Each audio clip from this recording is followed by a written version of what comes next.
je vais dire quelques mots sur ce que représente un petit peu cet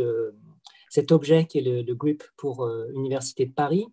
en rappelant donc que le modèle d'Université de Paris, c'est un modèle qui se construit avant tout comme un modèle facultaire, avec des facultés qui sont très autonomes et qu'on veut en capacité de répondre de la façon la plus efficace finalement aux besoins qui sont exprimés par les communautés disciplinaires. Donc cet échelon facultaire à l'Université de Paris, il a vraiment un rôle crucial parce que c'est celui qui fera peut-être la différence entre nos anciennes pratiques qui pouvaient être parfois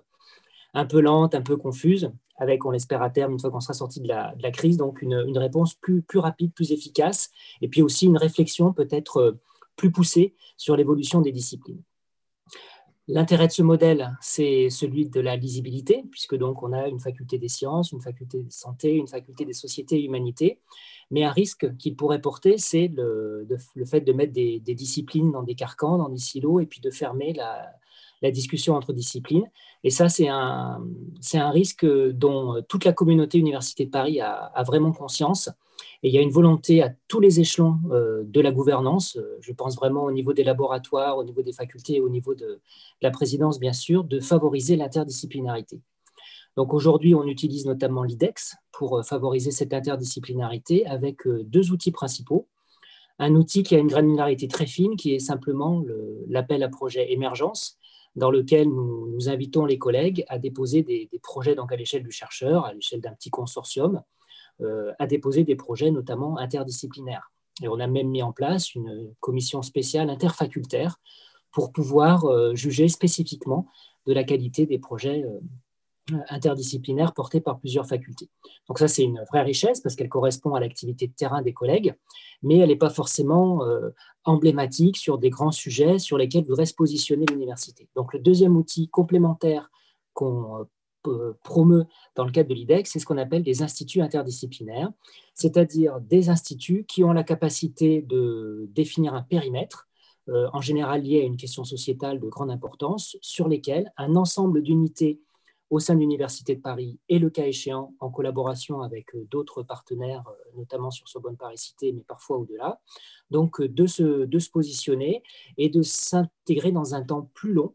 sur lequel finalement on a une espèce de vitrine de l'interdisciplinarité de Paris et on peut montrer, illustrer comment l'université, en tant qu'opérateur de recherche et de formation, est capable de répondre à des grands défis sociétaux. Donc on a aujourd'hui 9 instituts interdisciplinaires donc, qui se traduisent par des histoires un peu différentes, par des thématiques un peu différentes. Entre ces instituts, donc le GRIP a une position un peu particulière. D'abord parce qu'il a un historique qui est plus riche que d'autres, puisque c'est un institut qui finalement prend ses racines dans l'ancien IDEX, même avant, pour certaines des promoteurs de cet institut, des gens qui avaient déjà commencé à travailler ensemble. Donc c'est un institut qui, de mon point de vue, est fort de cette richesse qui a amené des communautés à se rapprocher au cours des années pour, dans cette nouvelle phase d'Université de Paris, arriver à faire vraiment un consortium très, très fort sur donc, ce choix qui a été le sien donc, de sujet, de travailler sur la mondialisation et plus globalement donc, de développer des recherches globales avec une très forte dimension internationale. Donc c'est vraiment un institut qui est emblématique pour l'Université de Paris parce qu'on a des travaux interdisciplinaires qui sont à la fois soutenus par l'Université de Paris, mais également par exemple par l'IRD, donc un lien très fort entre un institut de recherche et notre université. Et puis également une grande dimension internationale, puisqu'on se veut une université mondiale, donc c'est vraiment un institut qui nous parle. Et puis également ce souhait de développer l'expertise, de développer la formation liée aux activités de recherche. Donc vraiment un institut qui, entre guillemets, va cocher toutes les cases pour donner son sens au projet de l'Université de Paris. Donc moi, je suis vraiment très heureux de voir cette journée qui va se dérouler aujourd'hui. Et je pense que c'est un institut qui aussi est emblématique de ce que peuvent apporter les thématiques de la faculté Société et Humanité, qui sont vraiment non seulement un point d'excellence d'Université de Paris, avec des thématiques disciplinaires qui sont très fortes, mais qui en plus est vu comme un point de carrefour des réflexions et des travaux interdisciplinaires au sein d'Université de Paris. On voit bien que nos instituts interdisciplinaires sont tous très, très portés par des collègues qui sont dans la faculté Société et Humanité. Donc, voilà, sur cette transition, je laisse la parole à mon collègue Mathieu Arnoux, historien recherche de la faculté SCH, qui va pouvoir nous dire ce qu'il pense lui de cette initiative. Donc voilà, merci pour votre travail et puis tous mes voeux pour cette journée et pour la suite du parcours de cet institut. C'est pour moi un plaisir de voir finalement un institut interdisciplinaire. Alors, je vais essayer d'expliquer en donnant le point de vue symétrique de celui d'Édouard. La faculté, c'est une création de la fusion. Donc ça n'existait pas et en plus petite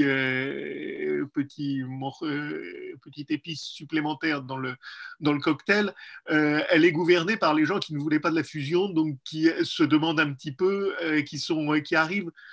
si je puis dire, rempli de doutes, qui n'est peut-être pas obligatoirement une aide à la gouvernance, ça ce serait un beau sujet de philosophie, mais je crois clairement en matière scientifique, douter c'est une bonne chose.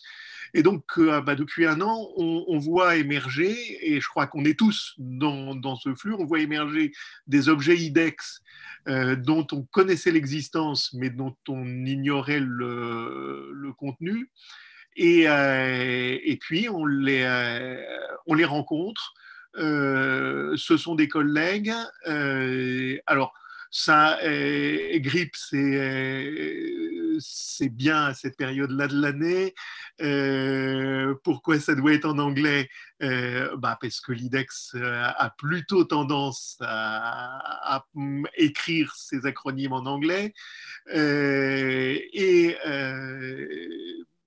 Quand je regarde aussi bien le nom des gens qui sont associés à l'entreprise que le contenu de la journée,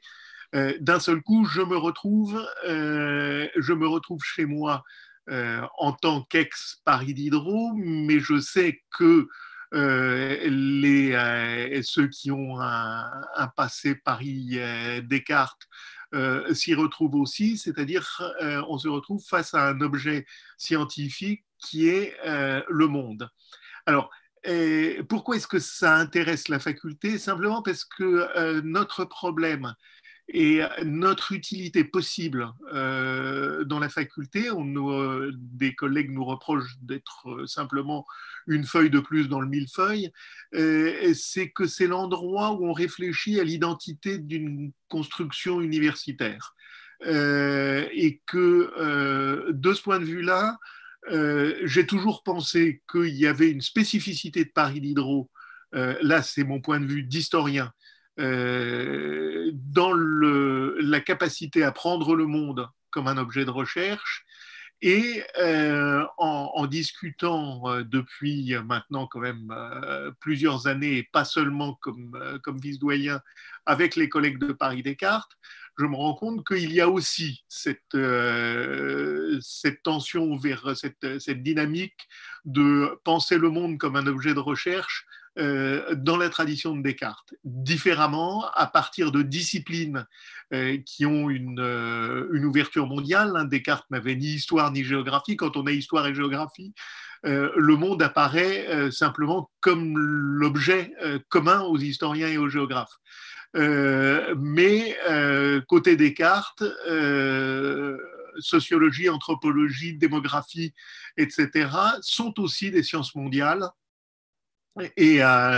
du coup, il y a une convergence qui est une convergence intéressante qui, de ma part, apparaît comme quelque chose d'extrêmement fécond, parce qu'apparemment, c'est un institut il doit y avoir des beaux désaccords scientifiques à l'intérieur de l'institut, des belles discussions, des contradictions, mais c'est un institut sans conflit et c'est comment dire, une composante non conflictuelle de la fusion. Et ça, pour notre équipe de vice-doyens, ça c'est vraiment une chose intéressante. Effectivement, le projet de réunir ce qui est assez dispersé au sein de l'Université de Paris et qui a comme objet des objets mondiaux, ou bien qui effectuent des recherches à l'échelle mondiale, et il y en a beaucoup, est une volonté qui nous a tous animés. Et de ce point de vue, moi, je suis en tout cas très touchée par ton commentaire sur le fait que c'est ni conflictuel, même si au sein de l'Institut, on a de belles discussions et des désaccords sur des objets, sur les objets qu'on étudie et sur lesquels on travaille. Effectivement, il y a beaucoup d'historiens qui sont autour de nous, mais il y a aussi des géographes qui ont été très présents, des économistes, des sociologues en plus grande quantité probablement, et des anthropologues. On a de la démographie, je ne vais pas les citer toutes, mais il y a vraiment beaucoup de disciplines qui ont été réunies de ce point de vue. Et assez rapidement, nous allons nous ouvrir vers, notamment sur les objets de santé, sur des questions de santé publique, en relation avec un nouvel institut de santé publique qui devrait commencer donc lui aussi sa vie prochainement, en janvier, avec l'institut Covid ad memoriam qui vient d'être créé et qui lance une ou deux opérations en ce moment et sur lesquelles on va pouvoir travailler. Donc, on a pas mal de liens avec les autres instituts, et de ce point de vue, la remarque du vice-président recherche sur le fait qu'on veut aller dans la pérennité, d'essayer de pérenniser ces liens est très important. Effectivement, rendre visible cette communauté de la recherche sur les objets mondiaux, la recherche mondiale sur les objets mondiaux, me semble une véritable volonté qui peut se soutenir par le simple fait qu'on a déjà un énorme potentiel et des travaux remarquables. Et d'ailleurs, on va commencer à partir du mois prochain à annoncer des travaux qu'on a mis en place avec des chercheurs au cours des discussions qu'on a tenues pendant toute l'année pour essayer de faire des coalitions de disciplines différentes sur des objets différents. Dans les 2 années qui sont devant nous, on s'est donné comme tâche, comme feuille de route, de faire émerger à la fois des thématiques de recherche, mais aussi un réseau actif de partenaires au niveau international et national, en essayant de mettre au centre nos travaux quand ils ont été développés avec ces partenariats déjà dans longtemps. Donc, je voudrais juste dire que ce travail sur les partenariats est essentiel. C'est ça qui soutient en fait aussi la notion de recherche mondiale. Et c'est à travers ces partenariats, je pense, qu'on va pouvoir obtenir les bons objets et les bonnes orientations pour nos recherches futures.